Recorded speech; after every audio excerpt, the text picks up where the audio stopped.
Hi there. I'm going to keep this short because it's very important and I want to single it out.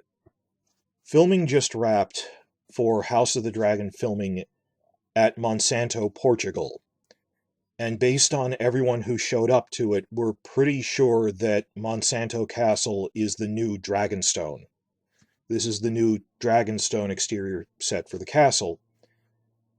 And we have had reliable news reports, Portuguese language reports, that the Portuguese language news channels, Portal, House of the Dragon, Brazil, and all the other ones, and House of the Dragon, Brazil, there's like 3 or 4 of the big Portuguese language ones. They felt this was trustable enough to report on it, and it's making the rounds on the Reddit, some forums, and everything. They said that they got a second-hand report from reliable people who have given them reliable news in the past, who said that they talked to extras who were filming on the show, who said that in the last set of filming at Monsanto at Dragonstone, they filmed Rhaenyra's coronation scene, which indicates that if this is true, and it's a big if, this indicates that Season 1 will include the death of Viserys, and it will go at least through the rival crownings of Aegon II and then Rhaenyra, and the war officially beginning. Now, the war begins on paper. They don't start fighting right away. I liked how I saw a breakdown by In Deep Geek when he was doing his breakdown of the trailer.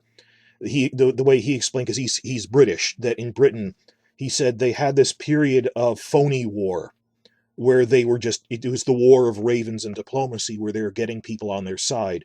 And I know this because I'm a history major, that Americans don't know this because we think of, World War II began with Pearl Harbor, that after Germany invaded Poland, there were a couple of months called the Phony War, where Britain and France technically declared war but didn't know how to react, and in many ways they couldn't. Their military was, obsolete. There wasn't much they could do. But that period of the winter of 1939 to spring 1940, where we're technically at war, but it's the middle of winter, it's not fighting season, where it was just the diplomacy stuff and getting satellite countries on your side, the phony war period, the war of ravens and letters. So Season 1 will probably go through at least the coronation of Rhaenyra. Question is, if they want a big action climax, would it conclude with Aemond and Luke fighting with their dragons in the dance at Storm's End, which is the first dragon versus dragon fight of the war? In many ways, it makes sense to do that. We promised them dragon fights, and yes, there's dragons fighting in the Stepstones, but we promised there's going to be a dragon civil war. Here's the first one. It would make for a good cliffhanger, and I'm not sure how much of this they're setting up. Literally yesterday, I recorded a video pointing out that they just cast an actress listed as Boros Baratheon's daughter. As you know, this happens at Storm's End. That at the time we said, well, they must just have a crowd of daughters, and they didn't bother to say specifically which one. Maybe that was a code name because they didn't want to tell us specifically which one yet, and it's just a weird code name. And I have a separate video on this. I talked about, does this indicate that the dance at Storm's End will be in Season 1 as the Season 1 stopping point? And I said it's increasingly likely. If Rhaenyra's coronation is in it, that's even more likely. They might choose to end with the coronation. Or they might go all the way through that, because there's still a couple of other rounds of discussion and negotiation before they get to that. But that would be pretty close. Very probably that could be the ending of Season 1. We have to wait confirmation for the Baratheon stuff and Storm's End storyline, of course, and Aemond. The other question is, it is entirely possible, though, anything is possible, that maybe they staged a coronation just to throw off spy reporters, because we've seen they are willing to do that. They sometimes stage fake scenes just to mess with us. I don't mean, I'm theorizing here. We saw those weird behind-the-scenes things in Season 8 where they said, we had Jon Snow walking around with Cersei in King's Landing just to fool people. And sometimes they're silly like that, of, we'll film fake scenes. They really do that. I mean, they've admitted they do that. So we don't have spy photos of this. What I'm saying is I'm awaiting confirmation with spy photos. Right now, we just have a reliable rumor from a reliable person who knows extras, who has given good info in the past, saying they filmed Rhaenyra's coronation scene. And I will await confirmation on this. And because even if the extras were right, that they saw this, it might have been staged. Hard to say. Also, they said that they filmed a funeral scene and the Targaryens burned their dead on pyres. They saw a funeral pyre for a Targaryen baby. That it was like the casket was baby sized or something, which makes sense that Rhaenyra has a stillbirth. So this would be her funeral for her stillborn daughter, and then she is crowned queen on Dragonstone. That matches up, and that's increasingly likely. So I was one of the people really championing maybe they could push off the death of Viserys and outbreak of the war until the end of season 2. For that matter, Matt Smith made comments hinting at that on Instagram months ago that have since been deleted, that, oh no, this is set up, the war is really in season 2.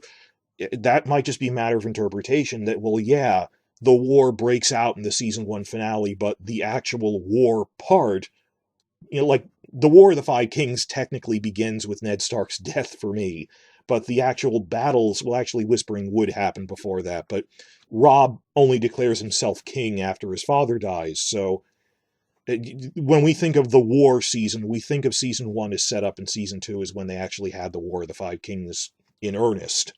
Maybe that's what Smith meant, I don't know.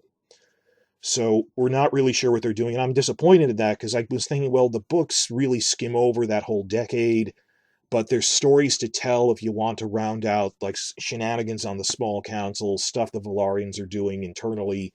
A big part is Cregan Stark's backstory, fighting against his uncle who usurped him. Then a thought occurred to me. This show is unafraid to use flashbacks in a way that Benioff and Weiss never were on Game of Thrones. It is possible that much of season 2 will be flashbacks. That every time they'll be going around doing diplomatic meetings with all the heads of the great houses, and, like, we might not have much Jane Eyre in season 1, but they'll have a whole episode about her with flashbacks to her ruling the Vale in season 2, and then a big full episode of when Jacaerys Velaryon goes to Winterfell, a whole flashback with even a younger actor showing him fighting his uncle, then coming back to the present. They might, play around with a timeline like that. In which case, if so much of season 2 is flashbacks introducing each of the new Great House heads in this prequel era, maybe season 2 would, end with the Battle of Rook's Rest, depending on how fast they want to do this. There's multiple options. That Rook's Rest is something you put in a finale as a climax. And I can see them just spending much of season 2 gathering allies and dealing with diplomacy first, shifting things around in such a way in that all of my planning and analysis goes out the window when we have flashbacks. It doesn't rule out we'll see that just time shifted. So that's a whole other option. But in terms of the linear story of Rhaenyra that you wouldn't have flashbacks for, you'd need to tell this in order. It is increasingly looking like season 1 will at least end with her coronation, and possibly they'll get in there with the dance over Storm's End to end on an action note, because they promised dragon battles. I'm awaiting confirmation on this. I'll tell you when we have spy photos if we ever do, or if other casting things independently say this, but I trust the people from the Portuguese language Twitter sites and fan sites who are circulating this. They said they trust the people who said this. The real question is, did HBO stage this for our benefit to fake us out? I don't know. So check back daily. We're getting a lot of info now.